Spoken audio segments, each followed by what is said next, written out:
Doubt ಇದೆ. ಅಂದ್ರೆ ಹೊಸದಾಗಿ ನಮ್ಮ ಶಾಲೆಗೆ ಆಗಮಿಸಿರುವಂತಹ ಪೇರೆಂಟ್ಸ್ಗೆ LKG ಇಂದ 12ನೇ ತರಗತಿವರೆಗೆ ಒಂದೇ ಆವರಣದಲ್ಲಿ ಶಾಲೆ ಅಂತ ಅನೌನ್ಸ್ ಮಾಡಿದೀವಿ. ಈಗ ಮತ್ತೆ HPS ಅಲ್ಲಿ ಅಂತ ಹೇಳ್ತಿದ್ದಾರೆ, ಹೇಗೆ ಅಂತ ನನಗೆ ಸುಮಾರು ಜನ ಕೇಳ್ತಿದ್ದಾರೆ.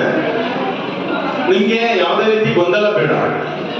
LKG ಇಂದ 12th 100% ಒಂದೇ ಆವರಣ. 22 ಕಟ್ಟಡಗಳನ್ನ ಆಗಡೆ ಮಾಡ್ಬೇಕು ಅಂತ ಈಗಾಗಲೇ ಸರ್ವೆ ಮಾಡ್ಕೊಂಡು ಹೋಗಿದ್ದಾರೆ.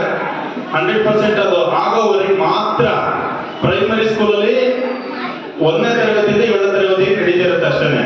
ಆದ್ರೆ ಅಡ್ಮಿನಿಸ್ಟ್ರೇಷನ್ ಎಲ್ಲದೂ ಕೂಡ ಒಟ್ಟಿಗೆ ಇರುತ್ತೆ. ಇಲ್ಲಿ ಪ್ರಿನ್ಸಿಪಾಲ್ ಅಂಡರ್ ಅಲ್ಲಿ ನಾವೆಲ್ಲರೂ ಕೆಲಸ ಮಾಡ್ತಾ ಇರ್ತೀವಿ.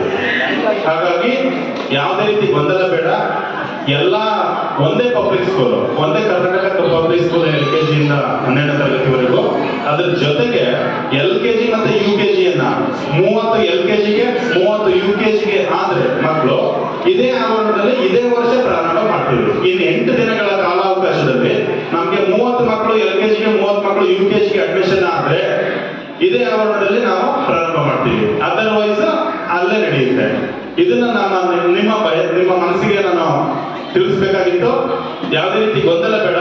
ಆನಂತರ ಕೆಲವೊಂದು ಮಕ್ಕಳು 3ನೇ ತರಗತಿಗೆ 2ನೇ ತರಗತಿಗೆ ಆಮೇಲೆ 5ನೇ ತರಗತಿಗೆ 6ನೇ ತರಗತಿಗೆ 7ನೇ ತರಗತಿಗೆ ಕೂಡ ಬಂದು ಇಲ್ಲೇ ಅಡ್ಮಿಷನ್ ಆಗಿದ್ದೀರಿ. ಎಲ್ಲವೂ ಕೂಡ ಒಂದ್ ಕಡೆನೆ ಅಡ್ಮಿಷನ್ ಆಗಿದೆ. ಹಾಗಾಗಿ ಗೊಂದಲ ಬೇಡ.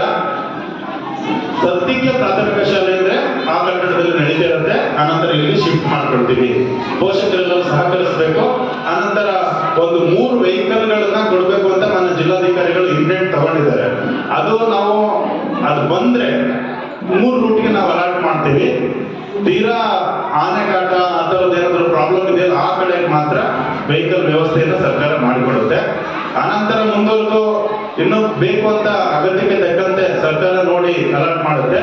ಸದ್ಯಕ್ಕೆ ಈಗ ಮಕ್ಕಳು ನಿಮ್ಮ ಓನ್ ವೆಹಿಕಲ್ ಏನ್ ಕಳಿಸ್ತಿದ್ರು ಅದೇ ವೆಹಿಕಲ್ ಅಲ್ಲಿ ಕಳಿಸಿ. ಹಾಗೇನಾದ್ರೂ ಸರ್ಕಾರ ಅಲಾಟ್ ಮಾಡಿದ ತಕ್ಷಣ ನಾವೇ ಹೇಳಿ ನಿಮ್ಗೆ ರೂಟ್ಗೆ ಕಳಿಸ್ತೀವಿ.